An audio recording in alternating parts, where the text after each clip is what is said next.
Después de la pequeña interrupción, vamos a continuar con lo que estábamos mostrando en el tema. Bueno, estábamos repitiendo un poco cuál es el proceso. De nuevo, lo repetimos varias veces para que se nos vaya quedando cuál es la idea. Bueno, pues quedamos entonces en que teníamos la distribución empírica como una aproximación de la distribución desconocida en la población y tomábamos muestras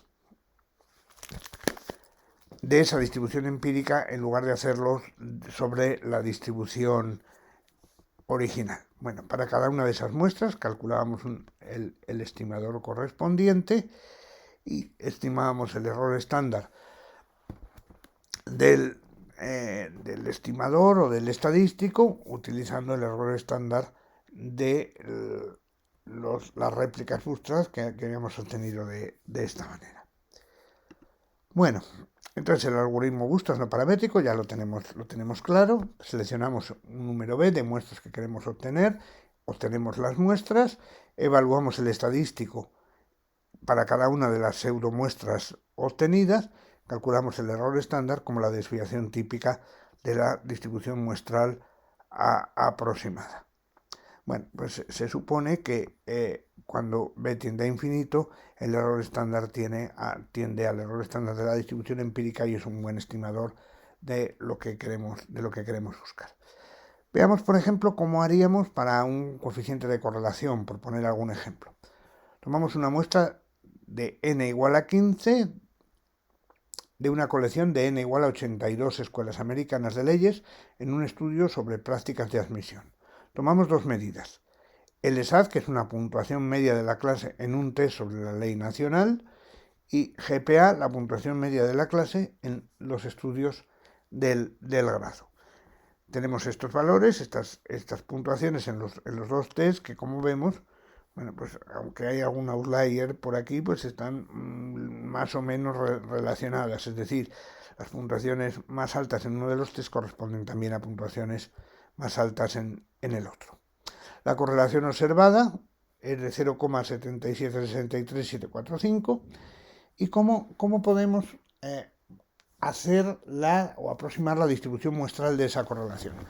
En realidad es muy sencillito, tomamos muestras de esos 15 iniciales, tomamos muestras también de tamaño 15, pero con reemplazamiento, y calculamos los coeficientes de correlación para los individuos resultantes.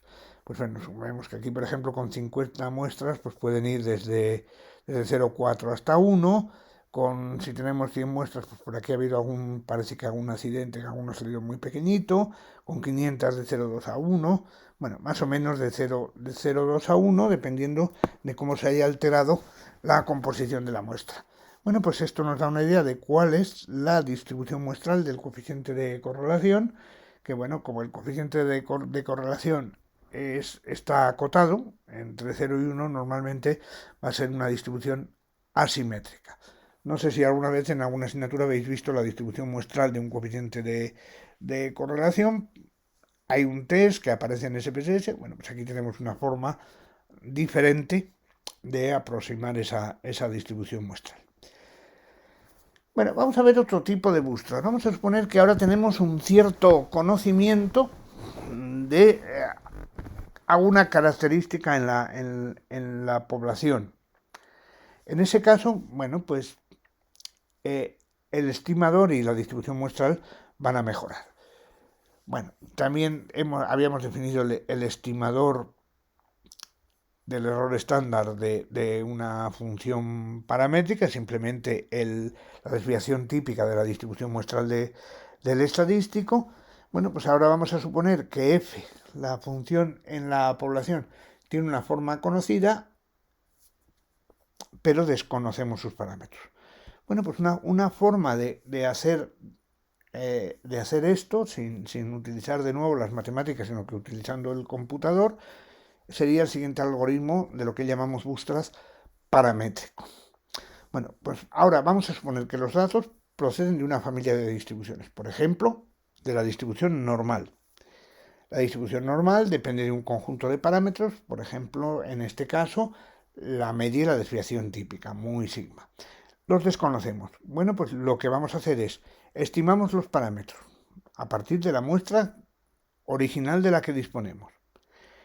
Y ahora, utilizando esos parámetros en la distribución original, pues con la media de la muestra, la desviación típica de la muestra, en una distribución normal, por ejemplo, como estábamos poniendo, pues tomamos una muestra de la población normal con los parámetros obtenidos a partir de la muestra.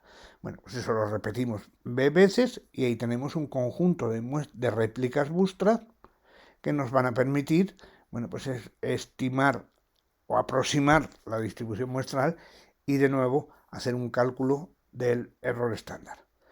Lo bueno de esta forma es que se podría utilizar con cualquiera de las distribuciones de las que disponemos, por ejemplo, en R. Recordad que en alguna de las prácticas vimos que había varias formas, porque había muchas distribuciones. Bueno, pues podemos hacer o obtener muestras aleatorias con esas funciones que hay en R de distribuciones conocidas. Bueno, vamos a ver otro ejemplo. Este ejemplo, vamos a hacer un bootstrap no paramétrico. Vamos a hacerlo sobre lo que comentaba antes, sobre test. En este caso, bueno, pues lo que tenemos es la puntuación en 5 test diferentes para un conjunto de individuos. Esto lo he obtenido del libro de Mardia, Kent y Bibi, que es un libro clásico de análisis multivariante, con algo más de demostraciones de las que veíamos en la asignatura, si alguno la tuvisteis conmigo. Bueno, pues tenemos 5 test diferentes, cuyas puntuaciones medias son estas que aparecen aquí, y lo que queremos hacer pues es unas componentes principales o un análisis factorial basando en el método de las componentes principales sobre los datos de esos test. Bueno, aquí estaría la matriz de covarianzas, podría calcular también la matriz de correlaciones. Bueno, pues yo hago los valores y vectores propios, que es en lo que se basan las componentes principales. Recordad que los valores propios lo que hacían era medir la varianza de las componentes principales, que yo puedo, si sumo todos y divido cada uno por la suma, bueno, pues lo que tengo es la proporción de varianza que cada una de esas componentes principales recoge. Los vectores propios, los coeficientes de los vectores propios, bueno, pues eran los coeficientes para calcular la puntuación de cada individuo sobre esas componentes principales.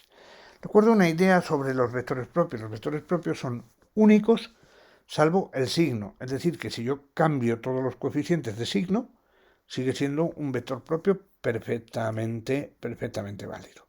De hecho, dependiendo de qué programa utilicemos para calcularlos, por ejemplo R o lo hagamos en Python o lo hagamos en SPSS, en System, el que sea, podemos encontrar que los coeficientes son de signo cambiado de uno a otro. Los coeficientes son iguales, pero con los signos cambiados.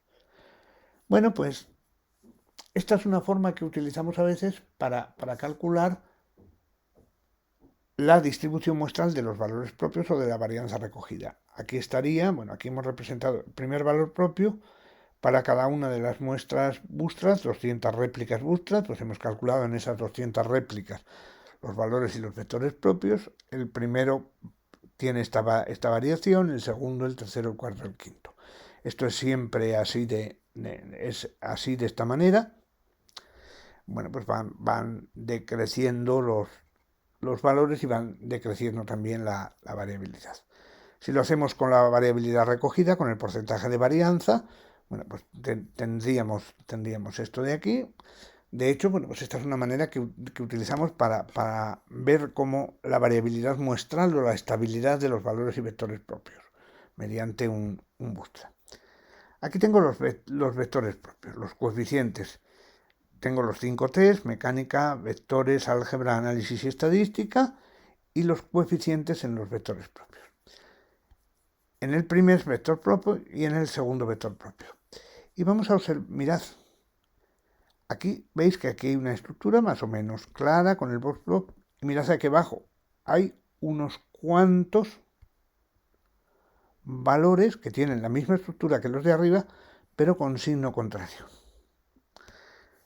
Lo mismo ocurre en algunos de aquí, sobre todo en los que tienen valor extremo. Los que están por el centro no se va a notar, pero sí, en este de aquí pues hay valores al otro lado y en este de aquí valores al otro lado.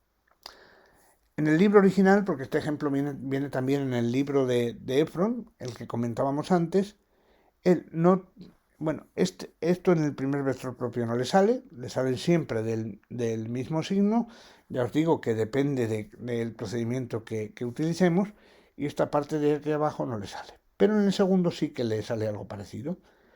Entonces, ¿qué ocurre? Mirad, si yo me pongo a calcular la variabilidad de este coeficiente, es enorme. O la variabilidad de este coeficiente de aquí. Veis que hay valores altos, valores en sentido contrario con el signo contrario. Luego, si yo hago ese cambio, si yo hago la variabilidad de esos coeficientes, va a ser muy alta. Pero, ¿es en realidad la variabilidad tan alta? ¿O simplemente se debe a que el procedimiento de cálculo de los vectores propios me los ha dado con el signo contrario, pero en realidad son los mismos? Bueno, pues probablemente se debe a eso. Probablemente, como Efron no es un experto en análisis multivariante, no ha tenido en cuenta este problema. Le salen unas variabilidades muy elevadas que son irreales. En este caso, lo que hay que hacer es cambiar el signo y ponerlos todos con signo equivalente. Hay una forma muy sencilla de hacerlo, es que si tengo el original y tengo todas las réplicas bootstrap, hago el producto escalar. Si el producto escalar es positivo, los dejo como están, y si es negativo, los cambio de signo. Si los cambio de signo y los corrijo de esa manera, pues obtendría esto de aquí. Lo vemos mejor aquí. Pues lo que tenía puesto aquí y aquí abajo, al cambiar de signo con ese procedimiento, con un procedimiento formal, no vale cambiarlo de signo porque sí, pues veis que ya me salen todos arriba, la variabilidad es mucho más pequeña, y luego el cálculo de un intervalo de confianza va a ser mucho más preciso que si lo hubiera hecho de la otra forma. Bueno, esto me sirve también para una cosa. Bueno, lo mismo ocurre con el segundo vector propio, con el tercero y con todos los demás. Esto me sirve para poner de manifiesto una cosa. El hecho de que veáis algo en un libro, hecho de una manera, no siempre significa que esté bien. De hecho, en el libro de Efron, justamente este ejemplo está mal llevado a cabo. Bueno, pues ya, por ejemplo, para el porcentaje de la varianza de la primera componente, pues vemos cómo se ha comportado con histograma, cuál es el valor en la muestra original y cómo es su distribución muestral. Bueno, pues dándole vueltas a la misma idea, esto se puede generalizar a muchas otras situaciones. Por ejemplo, si tenemos una muestra, pues hacemos básicamente lo que hemos descrito hasta el momento. ¿Qué pasa si tenemos dos muestras? Bueno, pues si tenemos dos muestras, la idea sigue siendo la misma. No le vamos a dar muchas más vueltas, pero imaginaos que yo tengo aquí mis vinos de Ribera de Duero y Toro, eran el primer año. Pues lo que tengo que mirar siempre es qué modelo de probabilidad genera los datos. En este caso, pues tengo dos funciones o dos distribuciones, una para Ribera de Duero y Toro. La distribución conjunta es el resultado de unir las dos. Bueno, pues ahora tendríamos la muestra, que es un vector z, resulta de juntar la muestra X resulta de juntar la Z y la Y, es decir, Ribera de Duero y Toro. Bueno, pues tengo también una función de distribución empírica. Pues ahora lo que voy a hacer es sacar muestras de Ribera de Duero por una parte, sacar muestras de Toro por otra, con reemplazamiento, y realizar el proceso. Por ejemplo, pues si lo que quiero es ver la distribución de la diferencia de medias, bueno, pues puedo calcular la diferencia de medias en esas pseudomuestras, en esas muestras bootstrap, y aproximar la distribución muestral. Es siempre de la misma manera. Además, bueno, pues si recordamos de la teoría con distribuciones normales, la distribución de la diferencia de medias también tenía una distribución normal. Bueno, vamos a ver alguna otra estructura general. más complicada que la de una muestra o que la de dos muestras. Toda la literatura que se ha desarrollado del Bootstrap, en muchos casos, es simplemente aplicación de las ideas Bootstrap a casos concretos. En teoría, no necesariamente solo con datos. Por ejemplo, vamos a suponer que tenemos una serie temporal. Pues en este caso son los niveles de la hormona luteinizante medidos en una mujer sana en intervalos de 10 minutos para un periodo de 8 horas. Bueno, pues tendríamos estos valores. Aquí hay una pequeña descripción de qué es esa hormona. Bueno, pues esto es una serie temporal. Por ejemplo, si ajusto en esta serie temporal un modelo autorregresivo de primer orden, bueno, pues lo primero que se hacía en ese caso, no sé si lo habéis visto alguna vez, si no os lo contamos ahora, que es muy sencillo. Bueno, pues si mu es la esperanza de la serie temporal, yo puedo centrar la serie temporal, resto la media, suponiendo que la media es la misma en todos los casos. Entonces, a partir de este momento, los valores de z con la media restada tienen media cero. Bueno, pues el esquema autorregresivo de primer orden significa que el valor de la variable en el momento del tiempo t se obtiene como el valor de la variable en el tiempo t menos 1 por un coeficiente que vamos a llamar beta más un error. Es como un modelo de regresión, pero se llama autorregresivo porque son los propios datos los que se incluyen en el modelo de regresión retardados en el tiempo. En este caso, con un retardo, por eso el modelo autorregresivo es de orden 1. Bueno, beta se supone que es un parámetro desconocido entre menos 1 y 1, que va, pues de alguna manera va a mostrar cuáles son las fluctuaciones en la serie temporal. Bueno, pues veis que en este mecanismo de generación de los datos tenemos una parte que de alguna manera es constante, más un error aleatorio, con un error aleatorio con media 0. Bueno, pues aquí lo que quiero modelar de alguna manera es este error, que es lo que se considera como una variable aleatoria. Lo otro es una parte controlada. Bueno, pues lo que voy a calcular es la distribución empírica de esos errores aleatorios, que es la que le asigna a cada uno de los errores observados en cada caso concreto, le asigna probabilidad 1 partido por n. Bueno, pues, ¿cómo estimamos beta? Si es un modelo autorregresivo, en realidad es una regresión, pues pongo los valores de z en función de los retardados una vez en el tiempo, calculo el beta, que en este caso es 0,586. Bueno, pues el mecanismo de generación de los datos, pues tengo aquí el mecanismo de probabilidad, es el beta, que he estimado, y además la función, la distribución empírica de los errores. Bueno, pues lo que voy a hacer es, calcular cada uno de los errores y tomar una muestra de los errores, de forma que con esa muestra de los errores reconstruyo los datos. La parte controlada con el beta estimado más el error de la muestra Bootstrap, y así uno por uno todos los datos. Bueno, pues en este caso, con estos nuevos datos, aquí tengo los valores de z, vuelvo a estimar el beta y tengo la réplica Bootstrap del parámetro beta. Bueno, pues de esa manera puedo aproximar la distribución muestral de ese beta que en principio es desconocido. Lo mismo lo puedo hacer con modelos autorregresivos, por ejemplo, de orden 2. La única diferencia es que ahora tengo dos parámetros y tengo que utilizar una regresión múltiple.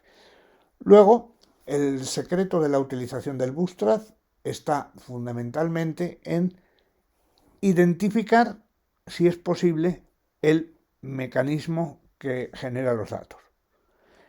En ese caso, bueno, pues aquí tengo una mezcla entre el paramétrico y el no paramétrico. Por ejemplo, aquí podría hacerlo paramétrico si yo supongo que estos errores tienen una distribución normal. Una distribución normal de media 0, y la desviación típica la estimo a partir de los errores iniciales en el modelo inicial. podría hacer un bootstrap paramétrico en lugar de tomando muestras aleatorias de la función empírica, tomando muestras aleatorias de una distribución normal. Bueno, pues hay muchas formas de hacerlo. Aquí está para el beta, el valor, los valores que me salen al tomar muestras y la distribución muestral habitual. Bueno, si tengo, por ejemplo, un modelo de regresión es básicamente lo mismo que lo que hemos visto en el modelo autorregresivo anterior. Pues, ¿cuál es el mecanismo de generación de los datos? Yo tengo un conjunto de puntos con una serie de variables independientes y una variable dependiente. El C sub i puede ser un vector con las variables que yo quiera, con una o con las que sean. En este caso, con P predictores. Bueno, pues se supone que la esperanza de cada valor, condicionada a los valores de C sub i, pues se modela con un modelo lineal. Vamos, que es una regresión de toda la vida. Yo estimo mi vector de parámetros a partir de los datos, y entonces cada i sub i es como antes. Cada i sub i, a ver que cada i sub i es una parte controlada más el residual. Estimo los residuales. Los residuales en un modelo de regresión siempre tienen media cero. Eso lo sabemos así por la teoría desde los modelos lineales. Bueno, pues el mecanismo que genera los datos es la parte controlada, que son los coeficientes de la regresión, y la parte aleatoria, que son los residuales, o la perturbación aleatoria. Bueno, calculo esos residuales para la muestra, hago un muestreo de los residuales y reconstruyo los valores de i tomando muestras bootstrap de los residuales. Calculo de nuevo los parámetros y así tengo réplicas bootstrap para los estimadores de todos los parámetros. Por ejemplo, si en lugar de una regresión simple tuviéramos una regresión logística, vale, pues podríamos hacerlo exactamente de la misma manera. ¿De acuerdo? Bueno, pues tomar, en ese caso, pues podemos hacer perturbaciones, podemos tomar muestras bootstrap, podemos reconstruir la regresión logística y ver la variabilidad de los parámetros. De hecho, en algún caso en el que no me funcionan correctamente las estimaciones tradicionales por problemas del modelo, lo hacemos de esta forma. Bueno, en realidad en un modelo de regresión este es el mecanismo más habitual, es decir, muestrear sobre los residuales en lugar de muestrear sobre los valores originales, pero podríamos hacerlo también sobre los individuos originales. En el caso de la regresión logística necesito hacerlo sobre los individuos originales, puesto que pues no tengo exactamente residuales, o no al menos en la forma tradicional. Bueno, el método Bootstrap me sirve fundamentalmente para dos cosas. Hemos visto fundamentalmente una, que es para estimar el error estándar del estimador, es decir, la variabilidad del estimador en el muestreo, a partir de la aproximación que he obtenido para la distribución muestral. Me sirve para otra cosa, me sirve también para estimar el sesgo del estimador. El sesgo en realidad lo vamos a estimar de una manera muy sencilla. El sesgo lo vamos a estimar como la diferencia entre la media de las réplicas bootstrap y el estimador que he obtenido con la muestra original. Bueno, pues obviamente no tienen por qué coincidir. Si el estimador es insesgado, ese valor debe ser muy pequeñito. Si el estimador es sesgado, pues ese valor es más grande. Bueno, pues esa es una forma de estimar el sesgo como la diferencia entre la media de la distribución muestral y el valor del parámetro obtenido con la muestra original.